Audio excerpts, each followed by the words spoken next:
আসসালামু আলাইকুম, welcome to my BCS voice. আজকের স্টাডি ভ্লগটা অনেক শর্ট।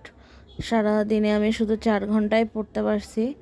চেষ্টা করছিলাম সকালে ঘুম থেকে উঠে পড়ার, কিন্তু গতকালকে ঘুমাইছি আমি প্রায় 3টা বাজে, কারণ পড়তেই বসছিলাম লেট।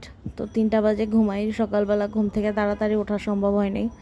উঠেই আমি স্কুলে চলে গেছিলাম, নাস্তাটুকুও করতে পারিনি। নাস্তা পরে আমি 10টা বাজে আবার বাসায় এসে করছি। তো এই তো সারাদিন পর বাচ্চাদের ছুটি দিছে, যদিও 6টা বাজে, কিন্তু এরপর শরীর ভালো লাগতেছিল না। এটা হচ্ছে আজকে আমার টার্গেট: বাংলা ধ্বনি ও বর্ণ, বাংলাদেশ বিষয়াবলীর সরকার ব্যবস্থা, ইংলিশ প্রিপারেশনের বাকি যে অংশটুকু সেইটুকু রাখছিলাম, আর ছিল গণিতের উৎপাদকে বিশ্লেষণ। এটা ছিল প্রধান শিক্ষকের প্রিভিয়াস ইয়ার কোশ্চেন আর এনটিআরসি এর। তো প্রধান শিক্ষকেরটা কেন যেন এখন পড়তে ইচ্ছা করতেছে না, তো ভাবতেছি যে আগে এনটিআরসি এর যে কলেজ পর্যায়ের প্রশ্ন উত্তরগুলো আছে ওগুলো শেষ করি, এবার প্রধান শিক্ষক ধরবো।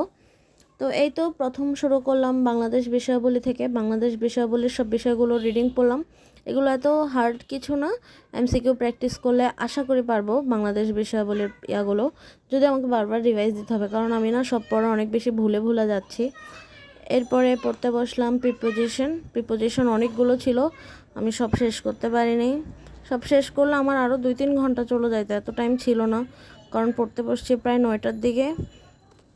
একে তো শরীর খারাপ লাগতেছিল বাচ্চাদের ছুটি দিয়ে, আরেক হচ্ছে আমি ওই যে ভাইবা দিয়ে আসছিলাম ওই স্কুলের, ওই ভাইবাটার অনেক ওয়েট করতেছিলাম যে ওনারা কল দিয়ে জানাবে বলছিল। কখন কল দেয় জানি না, আমি এখন পর্যন্ত ওয়েট করতেছি। জানি না কি আছে, হয়তো কপালে না থাকলে হবে না, আর কিছু না। তো এই তো প্রিপোজিশন শেষ করি নাই, প্রিপোজিশন অনেকগুলো ছিল, পরে আবার একদিন পড়বো ভাবছি। তো আজকে প্রিপোজিশন আমার যে মিরাকল বইটা আছে ওইটা থেকে অল্প প্র্যাকটিস করলাম, আর ওখানে যে প্রশ্ন উত্তর দেওয়া ছিল সেটাও কতটুকু পড়লাম। আসলে এগুলো যখন পড়ি তখন দেখা যায় আমি পারতেছি, কিন্তু পরে আনসার করার সময় আমি অনেক কনফিউজড হয়ে যে ভুলটাই দাগাই দিই।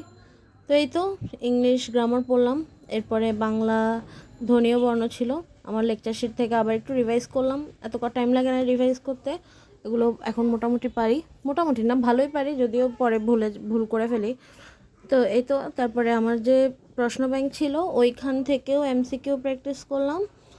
ওখান থেকে এমসিকিউ প্র্যাকটিস করার পরে আমার যে প্রিসাইজ প্রিলি এমসিকিউ গাইড আছে ওখান থেকেও ধ্বনি ও বর্ণের যতগুলো এমসিকিউ আছে ওগুলো শেষ করলাম।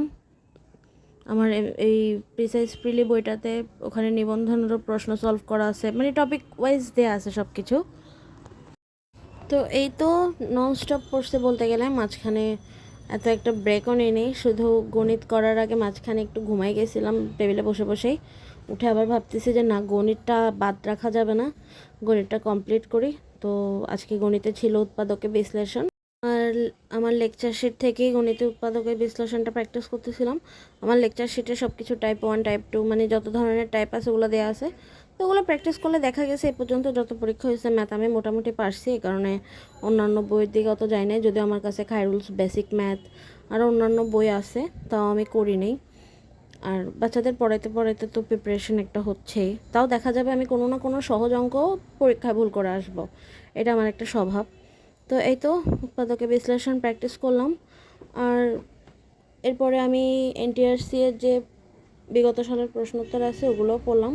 আমার এখন একটা সমস্যা হচ্ছে যে আমি রাতে ঘুমাতে অনেক লেট করে ফেলতেছি, প্রায় 2টা-2:30। পরের দিন তো স্কুলের জন্য আমার তাড়াতাড়ি উঠতেই হচ্ছে, তো অনেক কম ঘুমের কারণে আর শরীরে অনেক সমস্যা দেখা যাচ্ছে, যেটা বন্ধের মধ্যে ছিল না। বন্ধে আমি লেট করে ঘুম থেকে উঠছি, রাতে যদি না ঘুমাইতাম তাহলে, বা রাতে তাড়াতাড়ি ঘুমাইনি, দিনে ঘুমাইছি আর কি, তখন শরীর ঠিক ছিল। কিন্তু এখন একটু সমস্যা ফিল হচ্ছে। তো আমি চাচ্ছি যে সকালে তাড়াতাড়ি ঘুমের অভ্যাস করব আর রাতে তাড়াতাড়ি ঘুমায় যাওয়ার অভ্যাস করব। তো দেখি কতটুকু কি পারি। তো আজকের টার্গেট শুধু প্রধান শিক্ষকের প্রশ্নটা পড়ি নেই, চেষ্টা করব আগে এনটিআরসি শেষ করার, এরপরে প্রধান শিক্ষক পড়ার। তো এই তো আজকে এই পর্যন্তই।